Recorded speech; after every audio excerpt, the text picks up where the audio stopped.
Hello dear job aspirants, তপবন study centre থেকে আমি Rima ma'am বলছি। আমি আজকে তোমাদের সামনে আরও একটা জব ভ্যাকান্সির আপডেট নিয়ে এসেছি। এই জব ভ্যাকান্সিটা হচ্ছে ইসরোতে। ইসরো অর্থাৎ ইন্ডিয়ান স্পেস রিসার্চ অর্গানাইজেশন। এখানে তো অনেকেরই এখানে চাকরি করা একটা ড্রিম জবের মতন। ন্যাশনাল প্রাইড তো আছেই, তাছাড়া হাই স্যালারির জব, এছাড়া অন্যান্য সুবিধা যেমন ডিএ, এইচআরএ, এলটিসি, এরকম অনেক সুবিধাও পাওয়া যায় এখানে চাকরি করলে। তো চলো আমি জব ভ্যাকান্সিটার ব্যাপারে তোমাদেরকে একটু ডিটেলস জানাই। আর তাছাড়া আমি আরও একটা কথা বলবো, এখানে যে পোস্টের জন্য ভ্যাকান্সি বেরিয়েছে অর্থাৎ ইউডিসি বা স্টেনোগ্রাফি বা জুনিয়র পার্সোনাল অ্যাসিস্ট্যান্ট, এই বা ইসরো যে কোনো জবের ক্ষেত্রে বা এই জবটার ক্ষেত্রে বিশেষ করে এই যে ভ্যাকান্সিটা বেরিয়েছে, নোটিফিকেশনটা বেরিয়েছে, এখানে তোমাদের কিন্তু শুধুমাত্র এখানে কিন্তু তোমাদের সিবিটি আছে এবং স্কিল টেস্ট আছে, কোনো ইন্টারভিউ কিন্তু নেই। কোনো ইন্টারভিউ নেই। চলো আমি ভ্যাকান্সিটার ব্যাপারটা ডিটেলসটা বলি তোমাদের, তাহলে তোমরা দেখতে পাবে যে এখানে কি কি ভ্যাকান্সিতে কি কি বলা আছে এই চাকরিটার জন্য। দেখো এখানে টোটাল ভ্যাকান্সি বেরিয়েছে, এখানে 244টা ভ্যাকান্সি বেরিয়েছে। পোস্টের নামগুলো হচ্ছে ইসরোতে যেটার জন্য ফর্ম ফিল আপ চলছে, পোস্টের নামগুলো হচ্ছে তোমাদের অ্যাসিস্ট্যান্ট ইউডিসি অর্থাৎ আপার ডিভিশন ক্লার্ক, জেপিএ অর্থাৎ জুনিয়র পার্সোনাল অ্যাসিস্ট্যান্ট এবং স্টেনোগ্রাফার। এখানে কিন্তু একটাই সিবিটিতে পরীক্ষা হবে এবং সিবিটি যার যত ভালো হবে, মেরিট কিন্তু সিবিটির ওপরেই হবে। স্কিল টেস্টটা যেটা আছে সেটা কোয়ালিফাইং ইন নেচার আছে। তো দেখো ভ্যাকান্সির ব্রেকআউটটা দেখে নাও। এখানে বিভিন্ন রিক্রুটমেন্ট জোনের কথা বলা আছে অফিসিয়াল নোটিফিকেশনটায়। যেমন অ্যাসিস্ট্যান্ট যে পোস্ট, অ্যাসিস্ট্যান্ট পোস্টের টোটাল ভ্যাকান্সি আছে 113টা। ইসরোর বিভিন্ন সেন্টারে পোস্টিং হতে পারে। এছাড়া জুনিয়র পার্সোনাল অ্যাসিস্ট্যান্ট এখানে 81টা ভ্যাকান্সি আছে। আপার ডিভিশন ক্লার্কে 22টা ভ্যাকান্সি আছে, আর স্টেনোগ্রাফারে 10টা ভ্যাকান্সি আছে। আর এছাড়া অটোনমাস বডিজ অ্যাসিস্ট্যান্ট জেপিএ এখানে 18টা ভ্যাকান্সি আছে।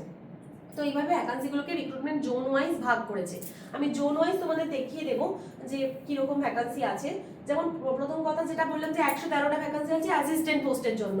এই অ্যাসিস্ট্যান্ট পোস্টের জন্য যে 113টা ভ্যাকান্সি আছে সেখানে তোমাদের আহমেদাবাদে যে ইসরো সেন্টার আছে সেখানে টোটাল 27টা ভ্যাকান্সি আছে।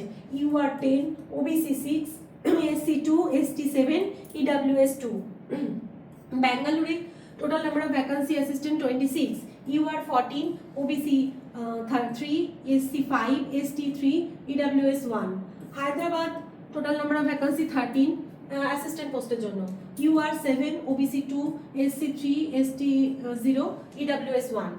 Sriharikota total vacancy 32, UR 8, 6, OBC 9, SC 3, ST and 6 আছে EWS. তিরুবনন্তপুরম, দিল্লি অ্যান্ড আদার্সে টোটাল সব মিলিয়ে ভ্যাকান্সি 15, যেখানে UR ভ্যাকান্সি আছে 8, আর ST ভ্যাকান্সি আছে 3 এবং EWS ভ্যাকান্সি আছে 4। দেখো এখানে তোমার এছাড়াও যেটা আর যে পোস্টগুলো ছিল যেমন জেপিএ জুনিয়র পার্সোনাল অ্যাসিস্ট্যান্ট এবং আদার্স, এই পোস্টগুলোতে যেমন জেপিএতে জুনিয়র পার্সোনাল অ্যাসিস্ট্যান্টে আহমেদাবাদ জোনে টোটাল 21টা ভ্যাকান্সি আছে, ব্যাঙ্গালোরে 19টা আছে, শ্রীহরিকোটায় 14টা, তিরুবনন্তপুরম। আর এটা কিন্তু তোমাদের একদম বাড়ির কাছেই সেন্টার পড়বে এই সমস্ত পরীক্ষাগুলোর জন্য, সুতরাং দূরে দূরান্তে যেতেও হচ্ছে না। জব লোকেশন এইসব জায়গার মধ্যে হবে। জুনিয়র পার্সোনাল অ্যাসিস্ট্যান্টের টোটাল নাম্বার অফ ভ্যাকান্সি আছে 81।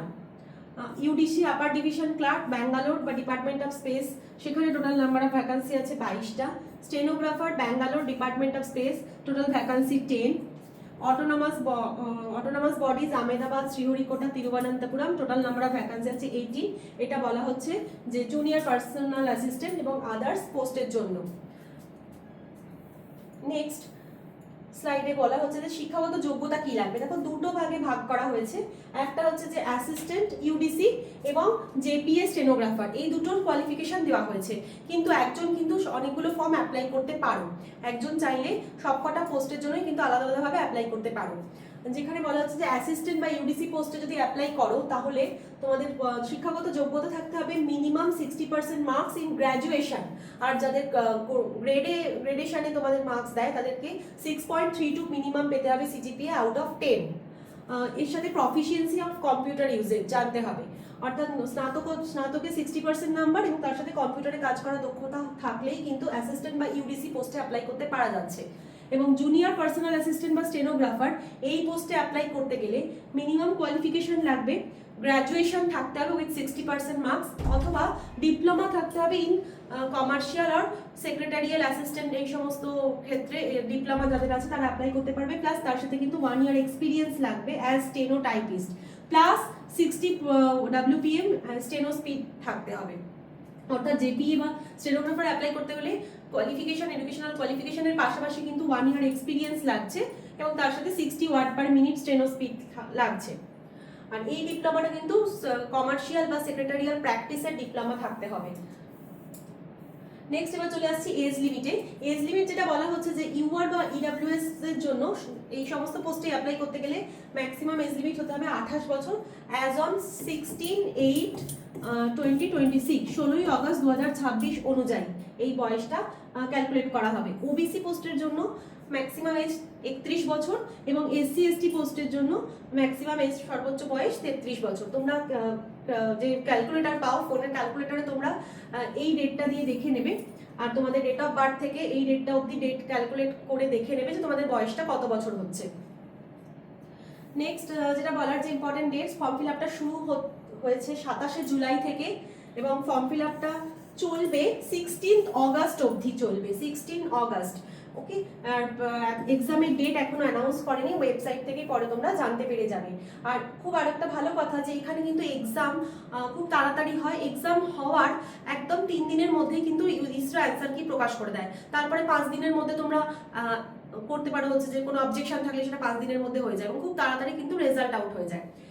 এরপর দেখো বলা হচ্ছে অ্যাপ্লিকেশন ফিস যেটা লাগছে সেটা খুব কম টাকা লাগছে, 100 টাকা মাত্র নেট অ্যাপ্লিকেশন ফিস লাগছে। কিন্তু প্রথমে অ্যাপ্লিকেশন করার সময় initially all candidates have to pay 500 rupees, তারপরে 400 will be refunded to UR OBC EWS appearing in written exam, আর পুরো ফুল 500 রুপিসই রিফান্ড হয়ে যাবে উমেন এসসি এসটি পিডব্লিউডি এবং এক্স সার্ভিসম্যান ক্যান্ডিডেটদের জন্য। অর্থাৎ পরীক্ষায় বসলে কিন্তু 400 বা 500 টাকা অ্যাকাউন্টে ফেরত আসবে। এবার দেখো সিলেকশন অ্যাপ্লিকেশন প্রসেস, কিভাবে তোমরা অ্যাপ্লিকেশন করবে, তারপরে আমি সিলেকশন প্রসেসে আসবো। অ্যাপ্লিকেশন করবে হচ্ছে প্রথমে অফিসিয়াল ওয়েবসাইটে যাবে, এই ভিডিওটা ডেসক্রিপশন বক্সে অফিসিয়াল নোটিফিকেশন থাকবে, তার সাথে তোমরা ইসরোর অফিসিয়াল ওয়েবসাইটও পেয়ে যাবে। অফিসিয়াল ওয়েবসাইটে গিয়ে তোমরা রেজিস্ট্রেশন করবে, প্রথমে ইমেল আইডি এবং ফোন নাম্বার দিয়ে, তারপর fill details and select post, ব্যক্তিগত যোগ্যতা, শিক্ষাগত যোগ্যতা সঠিকভাবে ফিল আপ করতে হবে। ফিল আপ করার পরে ফিস পে করতে হবে ভায়া ভারত কোষ অথবা UPI, net banking, debit card দিয়েও অনলাইন ফি জমা দেওয়া যাবে। এবং তারপরে ডকুমেন্টস আপলোড করতে হবে। ডকুমেন্টস কি কি আপলোড করতে হবে তোমাদের পরীক্ষা ফর্ম ফিল আপ করার আগে তোমরা এগুলো রেডি রেখো। তোমাদের কালার ফটো লাগবে 50 থেকে 100 কেবির মধ্যে, জেপিজি আর জেপিইজিতে সেভ করে recent passport size colour photo ready রাখবে। সিগনেচার রেডি রাখবে 50 থেকে 100 কেবি সাইজের মধ্যে। ব্ল্যাক ইঙ্কে হোয়াইট পেপারে সিগনেচার করে সবাই সাদা কাগজে কালো কালি সই করে রেডি রাখবে। এবং তার সাথে সার্টিফিকেটস বলতে তোমাদের হচ্ছে যে category for ex serviceman, category for fee refund প্রসেসের জন্য কিছু সার্টিফিকেট লাগবে, যেগুলো বলবে সেগুলো তোমরা সার্টিফিকেটগুলো পিডিএফ ফরম্যাটে আপলোড করতে হবে। এবার চলে আসছে সিলেকশন প্রসেসে। দেখো প্রথমেই বলেছিলাম যে সিলেকশন এখানে কিন্তু রিটেন টেস্ট আছে। স্টেপ 1 এ রিটেন টেস্ট হবে, তারপরে স্টেপ 2 তে স্কিল টেস্ট হবে। স্কিল টেস্টের মধ্যে যারা ইউডিসি বা অ্যাসিস্ট্যান্টে বসবে তাদের জন্য কম্পিউটার প্রফিসিয়েন্সি টেস্ট দিতে হবে, এবং যারা স্টেনোগ্রাফিতে বসবে পোস্টের জন্য অ্যাপ্লাই করবে তাদের স্টেনোগ্রাফি টেস্ট দিতে হবে। সবই 1:5 রেশিওতে কিন্তু স্কিল টেস্টের জন্য ডাকা হবে, অর্থাৎ একটা ভ্যাকান্সির জন্য 5 জনকে ডাকা হবে। এবং স্টেপ 3 ফাইনাল মেরিট লিস্ট হবে বেসড অন রিটেন মার্কস। অর্থাৎ স্কিল টেস্টটা কিন্তু কোয়ালিফাইং ইন নেচার, রিটেনের ওপরেই কিন্তু চূড়ান্ত মেধা তালিকা তৈরি হবে। এবার চলে আসছে যে রিটেন পরীক্ষাটা হবে তার স্ট্রাকচারটা কেমন হবে দেখে নাও। টেস্ট পেপারটা তো সিঙ্গেল একটা পেপার হবে, সিবিটি মোডে হবে, এবং টোটাল ডিউরেশন থাকবে পরীক্ষার 150 মিনিটস, অর্থাৎ 2.5 ঘন্টা থাকবে, 2.5 আওয়ার্স থাকবে। মোট তোমার কিন্তু 2.5 ঘন্টা সময় থাকছে, 2 ঘন্টা 50 মিনিট টাইম, 2 ঘন্টা 30 মিনিট টাইম থাকছে, টোটাল 150 মিনিট টাইম থাকছে। এবং মার্কিং প্রসিডিউরটা হচ্ছে প্রত্যেকটা সঠিক অ্যান্সারের জন্য 1 নম্বর পাবে, এবং নেগেটিভ মার্কিং হচ্ছে 1/4, 4টে ভুলে কিন্তু 1 নম্বর কাটা যাবে, অর্থাৎ প্রতিটা ভুলে 0.25 করে মাইনাস হবে। এবার দেখো যে সিবিটিটা হবে সেখানে মার্কস ডিভিশন কিরকম থাকবে, পরীক্ষায় কি কি সাবজেক্ট থাকবে। জেনারেল ইংলিশ থাকবে, অ্যাসিস্ট্যান্ট বা ইউডিসি পরীক্ষায় 50টা কোশ্চেন থাকবে জেনারেল ইংলিশের ওপর। আর জেপিএ বা স্টেনোগ্রাফারে যারা বসবে যদি বলো তাদের জন্য 100টা কোশ্চেন থাকবে 100 মার্কসে। রিজনিং এবিলিটি থাকবে, অ্যাসিস্ট্যান্ট বা ইউডিসি পোস্টের জন্য 50টা কোশ্চেন 50 নম্বর, স্টেনোগ্রাফিতেও 50টা কোশ্চেন 50 নম্বরে। নিউ কোয়ান্টিটেটিভ অ্যাপটিটিউড বা ম্যাথ থাকবে 50 নম্বরের 50টা কোশ্চেন থাকবে। আর জেপিএ বা এখানেও কম্বাইন্ড মানে কোয়ান্ট আর জিকে একসাথে থাকবে, 50টা কোশ্চেন থাকবে কম্বাইন্ড, মানে কোয়ান্ট এবং জিকের উপর ওখানে একসাথে থাকবে। আর ইউডিসিতে জেনারেল নলেজটা আলাদা করে 50টা কোশ্চেন থাকবে। ঠিক আছে, তো এখানে টোটাল এখানে কিন্তু এখানে 100টা নম্বর থেকে যাচ্ছে কিন্তু ইংরেজিতে, অর্থাৎ এখানেও কিন্তু 200তে পরীক্ষা, এখানেও টোটাল 200তেই পরীক্ষা হচ্ছে। 200 নম্বর অফ কোয়েশ্চেন থাকবে, টোটাল 200 মার্কসের ওপর পরীক্ষা হবে। আর টাইম কিন্তু 2 ঘন্টা 30 মিনিট। এবার দেখা যাচ্ছে যে যেটা বললাম যে স্কিল টেস্ট যে ডিটেলসটা সেটা দেখে নাও। স্কিল টেস্টে কি লাগবে? স্কিল টেস্ট দিতে গেলে কম্পিউটার লিটারেসি টেস্ট দিতে হবে, এবং যারা স্টেনোগ্রাফিতে বা জুনিয়র পার্সোনাল অ্যাসিস্ট্যান্ট অ্যাপ্লাই করবে তাদের স্টেনোগ্রাফি টেস্ট দিতে হবে। কম্পিউটার লিটারেসি টেস্ট দিতে গেলে সেখানে তোমাদের ডিটেলস সিলেবাস কি কি থাকবে সেটা কিন্তু অফিসিয়াল ওয়েবসাইটে যে নোটিফিকেশন দিয়েছে সেই নোটিফিকেশনে ডিটেলসে লেখা আছে, ইন্ডিকেটিভ সিলেবাস, তোমরা সেখান থেকে ডিটেলস পেয়ে যাবে। আমি তোমাদের ইনিশিয়ালটা বলে দিচ্ছি। এমএস ওয়ার্ড থেকে 35 নম্বর থাকবে, এমএস এক্সেল থেকে 35 মার্কস থাকবে, এবং এমএস পাওয়ার পয়েন্ট থেকে 30 মার্কসের উপর স্কিল টেস্ট দিতে হবে। টোটাল 100 নম্বরে পরীক্ষা হবে, 75 মিনিটস টাইম দেওয়া হবে। এবং স্টেনোগ্রাফি স্কিল টেস্ট যারা দেবে সেখানে আর 300 words at the rate 60 word per minute, 5 মিনিটে 300 ওয়ার্ড স্টেনোগ্রাফিতে টাইপ করতে হবে। এবং transcription on PC 30 minutes time দেবে টোটাল। ঠিক আছে, অ্যালাউড মিস্টেক হচ্ছে ইউআরদের জন্য less than equal to 10%, reserve ক্যান্ডিডেটদের জন্য 12%। এই স্টেনোগ্রাফি টেস্টটা কম্পিউটারেই দিতে হবে। এবার আসছি পাস মার্কস বা কাট অফ মার্কসের কথায়। যে কাট অফ স্কোর বলছে রিটেন এক্সামের জন্য মিনিমাম পাস মার্কস হচ্ছে, আনরিজার্ভ ক্যান্ডিডেটের জন্য 50% মার্কস পেতেই হবে। এবং 50% মার্কস অর্থাৎ টোটাল 200টা কোয়েশ্চেন 200 মার্কস যদি পরীক্ষা হয় তাহলে মিনিমাম 100 নাম্বার পেতেই হবে। এবং রিজার্ভ ক্যান্ডিডেটদের জন্য 40% পেতে হবে। এবং স্কিল টেস্ট বা কোয়ালিফাইং ক্রাইটেরিয়া হচ্ছে আনরিজার্ভ ক্যান্ডিডেটের জন্য 60% মার্কস পেতে হবে, এবং রিজার্ভ ক্যান্ডিডেটের জন্য 50% মার্কস পেতে হবে। স্কিল টেস্টটা কিন্তু কোয়ালিফাই, মানে এই 60% 50% মার্কস পেলেই কিন্তু সে কোয়ালিফাই করে যাবে। তারপরে রিটেন টেস্টের ওপর মেরিট লিস্ট তৈরি হবে। এখানে আমি সিলেবাসের কিছু ইন্ডিকেশন দিয়ে দিয়েছি, বাট তোমরা অফিসিয়াল নোটিফিকেশনে ডিটেল সিলেবাসটাই পেয়ে যাবে। যেমন জেনারেল ইংলিশ থেকে গ্রামার, ভোকাবুলারি, কম্প্রিহেনশন এগুলো থাকবে। কোয়ান্ট থেকে percentage, profit loss ratio, time work, algebra, geometry, general intelligence and reasoning, analogy, coding, decoding, series, syllogism, blood relation etcetera, GK, current affair, science, tech, history, geography, polity etcetera. এবার যেটা বলছিলাম যে পরীক্ষার exam centre কিন্তু তোমাকে দূরে কোথাও যেতে হবে না, নিজের বাড়ির কাছে সেন্টার পাবে। অনেকগুলো সেন্টার আছে, আমি এখানে কয়েকটা এক্সাম সেন্টারের নাম মেনশন করেছি, যেমন কলকাতা, শিলিগুড়ি, গুয়াহাটি, দিল্লি, মুম্বাই, ব্যাঙ্গালোর সহ 38টা মোট শহর আছে যেখানে সেন্টার পড়বে। এক্সাম সেন্টার তুমি কিন্তু চয়েস করতে পারো, এবং তুমি যদি দুটো পরীক্ষা দিতে চাও দুটো পরীক্ষার জন্য তুমি একই এক্সাম সেন্টার কিন্তু চয়েস করতে পারো।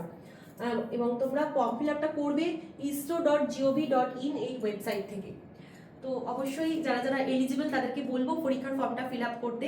প্রিভিয়াস ইয়ার কোয়েশ্চেন তোমরা নেট থেকে পেয়ে যাবে ইউডিসি পরীক্ষার, সেখান থেকে তোমরা প্র্যাকটিসও করে নিতে পারবে। তো আজকে এই পর্যন্তই, আবার নেক্সট ভিডিওতে দেখা হবে। Thank you.